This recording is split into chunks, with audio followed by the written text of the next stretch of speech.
You ask Tiger to solve. This deals with linear equations with one unknown. The final result is x equals 7. Let's solve it step by step. Group all x terms on the left side of the equation. Add 3x to both sides. Group like terms. Simplify the arithmetic.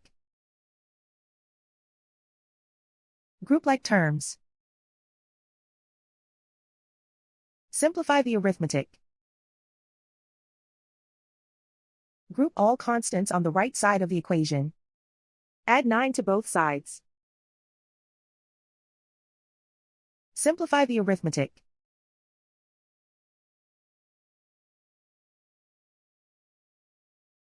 Isolate the x. Divide both sides by 4. Simplify the fraction. Find the greatest common factor of the numerator and denominator. Factor out and cancel the greatest common factor.